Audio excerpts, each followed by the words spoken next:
Welcome to Manager Tools. The Manager Tools Performance Review System, Part 4. Here we go. This cast answers these questions. What's the best way to set up a performance review system? How often should I rate my directs? Who should rate the performance of directs and how? If you want answers to these questions and more, keep listening. The two fundamental ways you can improve the quality of your results and your retention is to manage better and to hire better. If you want to hire better, one way to do that is to use the Manager Tools interview creation tool, available to all licensees. Come to the website, manager-tools.com/interview creation tool. Let's go back to the whole 90 days thing, right? I'd say because any performance system is ideally designed to capture as much performance data as is reasonable and possible, then clearly the system has to capture the periods of time and the ratings rating status during that time, right? For example, it is very possible that there's 90 days time which I am not getting reviewed for, and the system ought to know that.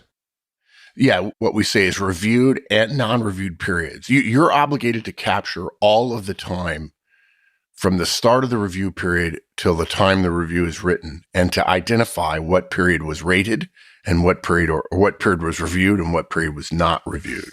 We got to be clear here, because I think in most organizations what happens is the distinction is not made. Oh, no, it's not. And even worse, the manager who's rating the review for, say, that entire year has no experience of the 90 days.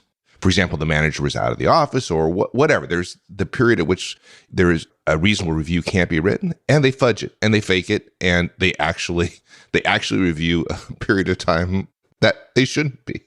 Yeah, absolutely. And look, if you have simply a 12-month review system and it's calendar year based, you imply by the nature of two reviews being held in somebody's hand when they're done, that those reviews had essentially equal ability to be high quality and accurate. And it's simply false.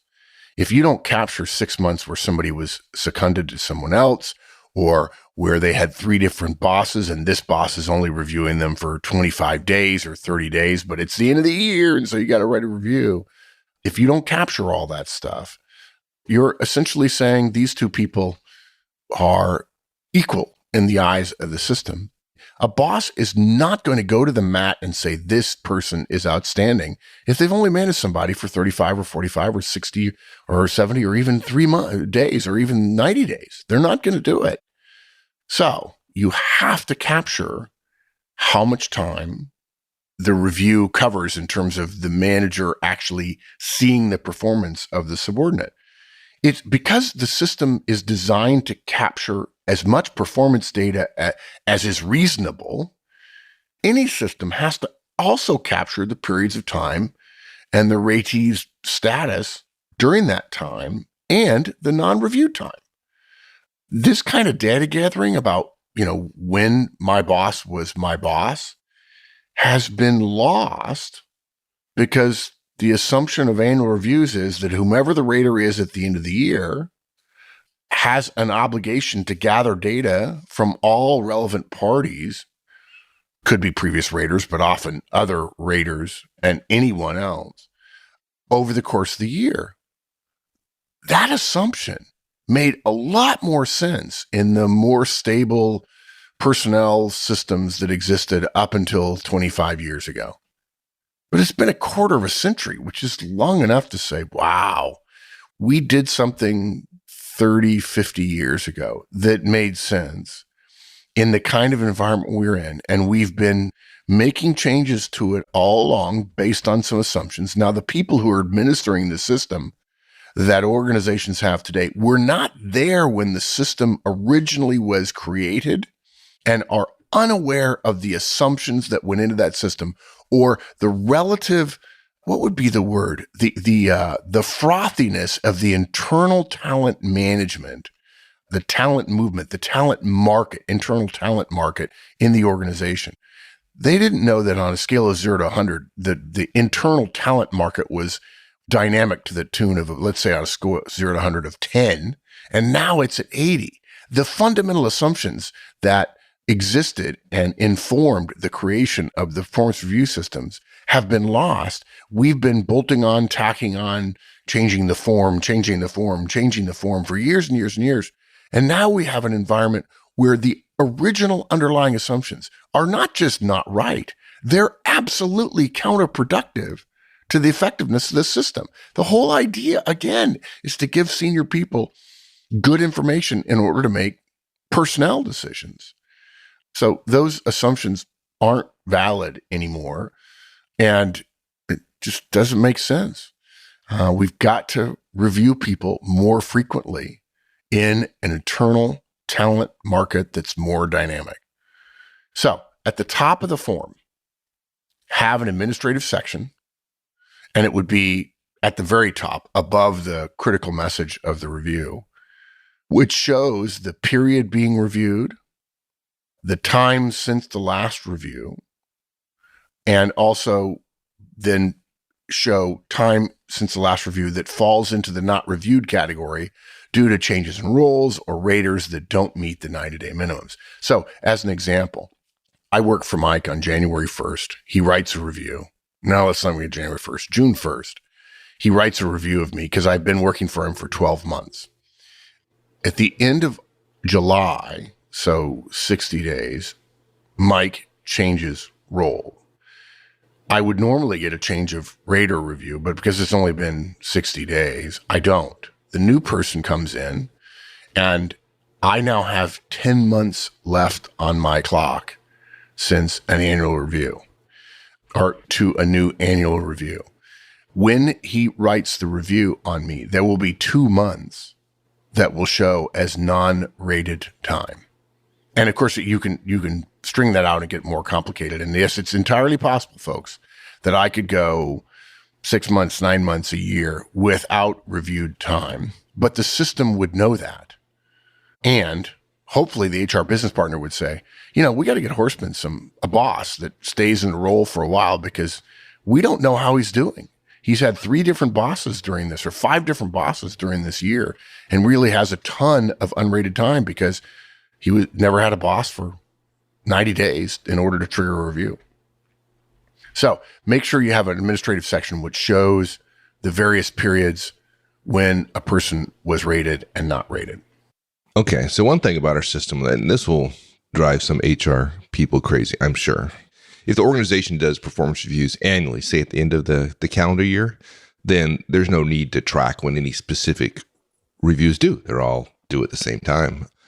But now, with our system, they're due all over the place, right? So this must be just a management nightmare. So we need some rules or some guidance really in our system about how to manage that. Yeah. And this is a case where most organizations have a tracking system. But in this case, you're definitely going to have one. And you're going to have to be, when a role changes, the organization will have to learn that, one of the things that happens at the time of somebody changing jobs is reviews have to be written. And just in case that perhaps got lost, the system will say, hey, there's a review that's due. And reviews are due 30 days after a rating period is complete. So if it's been a year and I started working for Mike on 1 June, next May 30th, I'm due a review, and there are 30 days, so I have until 30 June. Not just to have it written, right? There's completing the review means several things, right? It means that the person has to write the review, the reviewer has to review it and approve it, and the person who is receiving the review has to get it and sign it. Yeah, and to be clear, there are different ways you can skin this cat.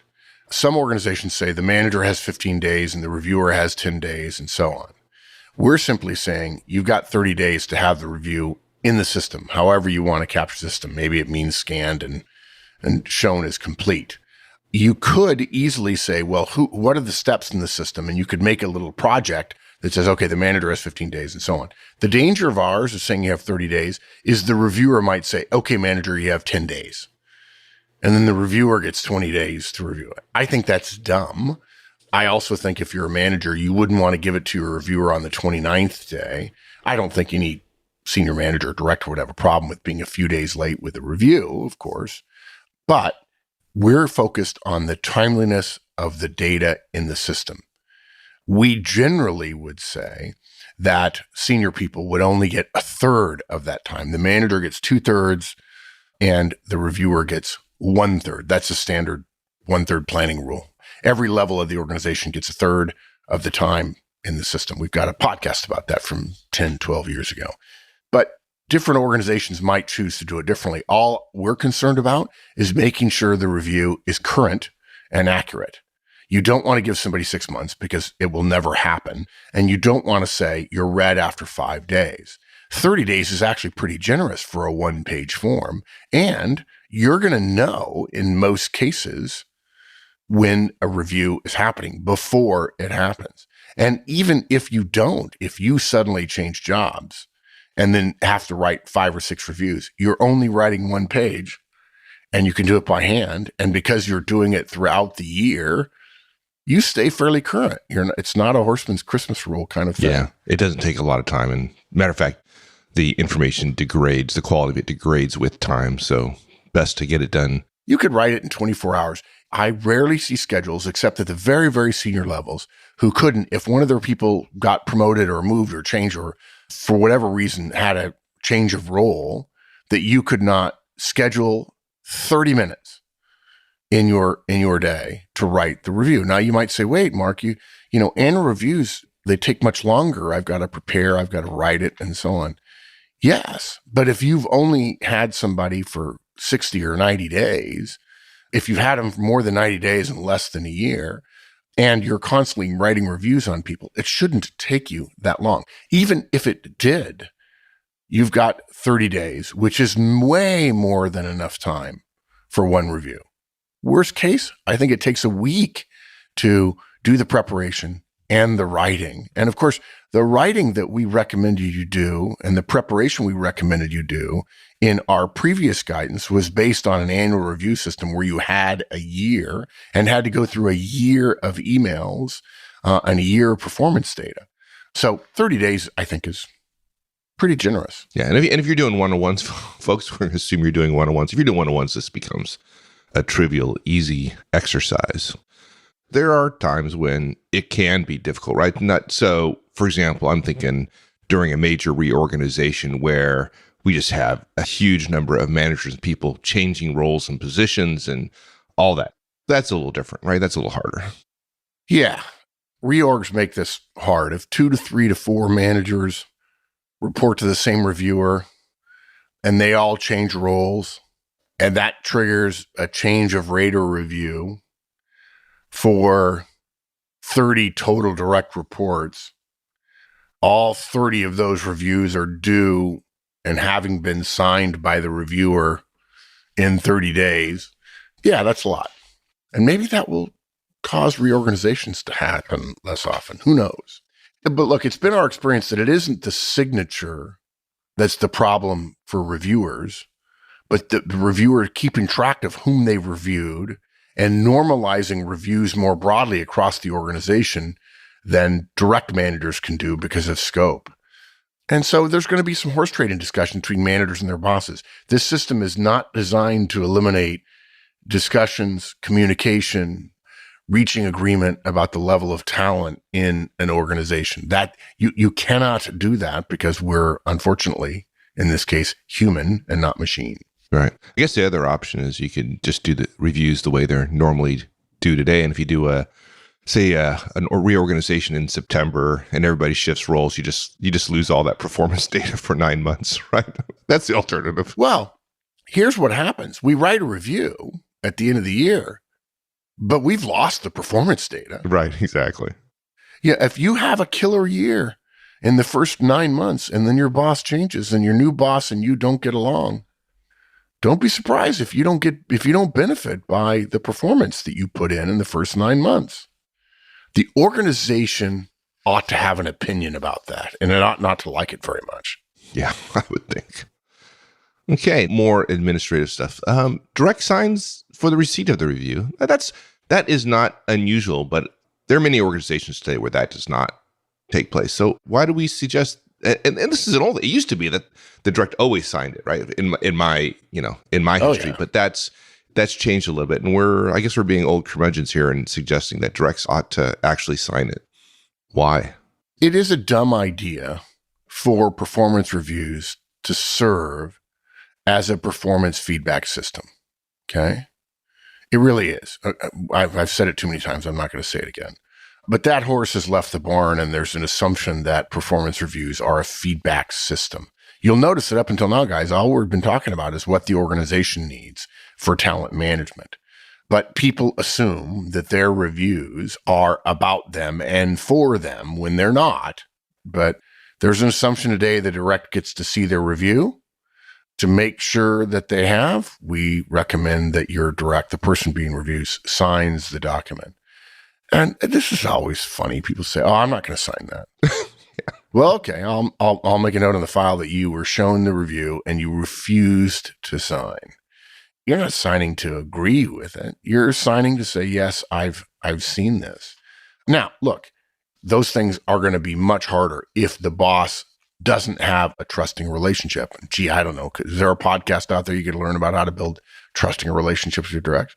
But I think the reason for signing it is because we don't want the system to know something about the performance of an individual that the individual doesn't know. What we want to do is make the system, what this guidance is designed to do, is make the system more about its fundamental premise, which is giving the organization talent management input. However, part of talent management is people knowing where they stand and being aware if they are struggling or not doing as well as they think. We don't want there to be too big a gap, ideally no gap, but that's impossible, between what the individual thinks and knows about their performance and what the organization thinks and knows. So in that sense, if somebody got a great or a bad review, we want them to know it so the person, the manager, who is responsible to the organization for that person's talent improvement or performance has a chance to work with them on it. So signing it is a minimum. But remember, guys, remember what I said before, we don't have self-review in this Manager Tools performance review system because we recommend that to individual managers, not to organizations. So we would certainly recommend, as a manager, you say to your people, even if it's, suddenly a person's leaving, hey, if you want me to write a review on you, you've got to get me a one-page support document within 24 hours so that I can write a review. You're going to a better job. That's great. But you don't want me to write a review without you providing some input. So that's a manager doing an individual thing as opposed to an organization doing it. And if there were a problem between the direct and the manager in terms of the review or something like that, then the direct always has the opportunity to go to HR in larger organizations. Okay. Lastly, our last point, and I think clearly folks will probably have figured out by now that this is a little bit more complicated than performance reviews today. And with that complication comes with a great deal more effectiveness, right? We're writing more reviews. We're getting better at reviews. The quality reviews are better. But this requires managers to know what they're doing. And that means new managers, when they get promoted or hired, they need to be trained on this. Well, you don't really need us to tell you that. You just need to be somebody who's gotten a poorly done review. And I say bad review all the time, but it could mean you did a poor job and your review reflected it, or your manager did a poor job reviewing you. Either one would be a bad outcome.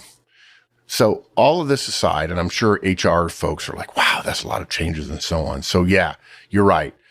We recognize the strengths and weaknesses of our recommendations. Don't bother following this guidance unless you're going to train all the managers on their roles within the system. Now, it shouldn't be hard. If you need us to help, we'll help. Performance review systems are generally poorly trained. When we ask groups of managers, have you ever heard of SEER or SumX? I already mentioned them. I don't think we've ever had a single manager indicate any knowledge of these techniques, other than those people who've listened to podcasts. Now, maybe 10% of HR people have, but I'm sorry, that's shameful. And I'm not talking just about HR, I'm talking about managers as well. Managers aren't taught a systematic way to review emails. Managers aren't taught to review one-on-one notes. Managers aren't taught how early they need to start doing this stuff. If you're not going to train managers to do this the right way, don't bother doing this. A new system without training is the same as the old system with a new form that nobody's going to like anyway. But you know what? I should say this, since this is our first organizational systemic guidance. If you're an organization that is thinking about doing something like this and you want help, we'll help. We're eager to help. Now, to be clear, that kind of help wouldn't be free. But if you believe in the kind of guidance we're giving, I'd be happy to help. Excellent. So let me summarize if I can. Folks, if you want more effective reviews, we've got to simplify the burden on managers. Don't make everyone do them at the same time every year. Spread them across the entire year. Okay? Make them handwritten. Get rid of the quantitative criteria that nobody norms and compares anyway. Make them one page. Managers won't hate them. They'll do them better. More executives will be inclined to read them, and they'll use them for their intended purpose, which is succession planning or mentoring or development. That'd be something new. And that's it. Awesome, my friend. Enjoy that immensely. Good. All right, everyone. We'll see you next week. So long.